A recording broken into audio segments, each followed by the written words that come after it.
File ఇవ్వు.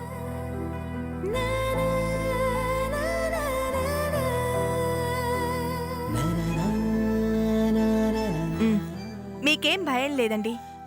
Operation జరిగి 2 days అయింది కాబట్టి ఇంకొక వారం రోజులు జాగ్రత్తగా ఉంటే సరిపోతుంది.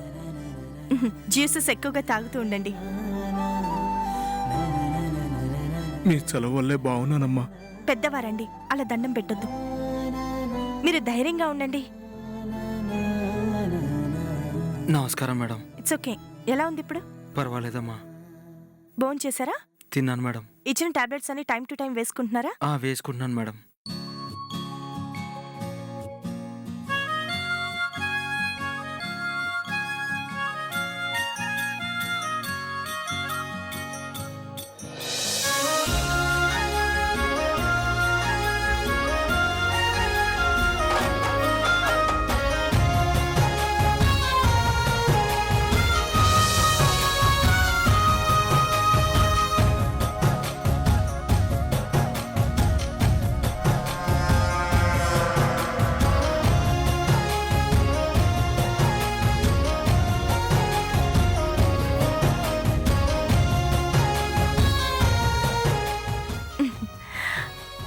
గారు, ఇంతకు ముందు నేను హాయ్ అంటే నమస్కారం అనేవారు. ఇప్పుడేంటి మీకు మీరే హాయ్ అంటున్నారు? గౌరవంతో పలకరించే సంస్కారం నమస్కారం. అది పరిచయం లేనప్పుడు చనువుతో పలకరించే అధికారం హాయ్. స్నేహం ఏర్పడిన తర్వాత. ఆహా, మరి పేషెంట్తో మాట్లాడుతుంటే అలా చూస్తున్నారేంటి? ప్రేమను చూస్తున్నానండి. ఏంటి? అవునను గారు, ఈ హాస్పిటల్లో పేషెంట్లకు మందుల ద్వారా రోగాలు నయమవడం లేదు. మరి ఎలా నయమవుతున్నాయి? మీ చిరునవ్వు అనే టాబ్లెట్, అభిమానం అనే ఇంజెక్షన్, ప్రేమ అనే వైద్యం చేస్తున్నారు కాబట్టి నయమవుతున్నాయి. అందుకే ప్రేమని చూస్తున్నాను అన్నాను. ఇంతకీ మీరేంటి ఇలా వచ్చారు? మిమ్మల్ని చూడాలనిపించింది, వచ్చాను. నాకు మనసులో ఒకటి పెట్టుకొని బయటకు ఒకటి మాట్లాడడం రాదండి. మిమ్మల్ని చూడాలని వచ్చాను కాబట్టే దాచుకోకుండా చెప్పాను. అలా చెప్పి మిమ్మల్ని బాధ పెట్టుంటే నన్ను క్షమించండి. మీ ఫ్రాంక్నెస్ నాకు బాగా నచ్చింది.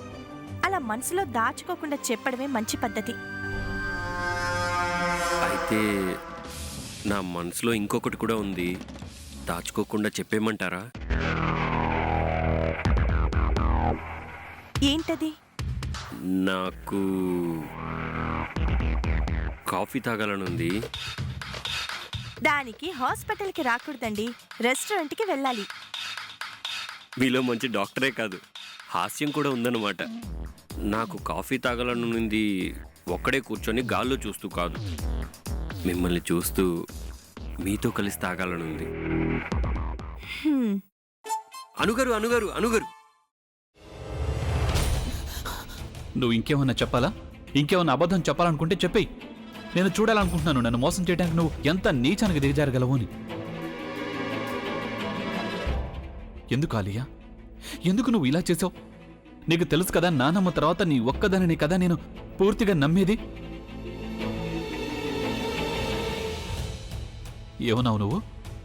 ఈ మధ్య అన్నిటినీ మర్చిపోతున్నావా? అది చాలు. వాటిలో ఉన్న శక్తి విషయాన్ని గ్రహించి మనకు వివరిస్తాయి.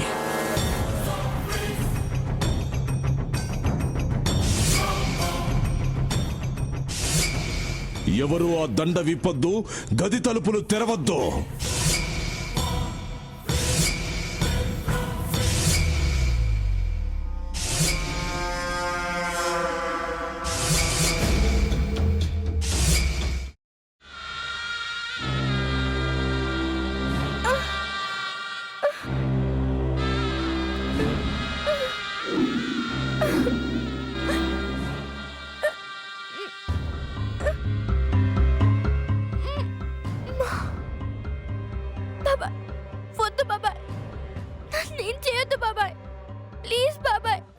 నీకు నిజం తెలిసినప్పుడే నా ఆలోచనలో నువ్వు చచ్చిపోయావు. ప్లీజ్ కొంచెం తినండి. భీమారావు గారు మీరా? ఇగో మీరా కాదు సక్కుబాయ్. అవును మీ పనామే లేచిపోయిందని చెప్పి కంప్లైంట్ ఇచ్చినావు కదా. రేయ్ ఆయన కంప్లైంట్ ఇచ్చింది లేచిపోయిందని కాదు, కనిపించడం లేదు అని. అచ్చా, అట్లానా? సరే మేడం. ఇడియట్. ఆ వంట మనిషి పేరేంటన్నారు? రత్తాలు మేడం. ఏం పెద్ద మంచి, నీ వంట మంచిని కూడా మేడం అని పిలుస్తావా? రేయ్ హాఫ్ బ్రెయిన్,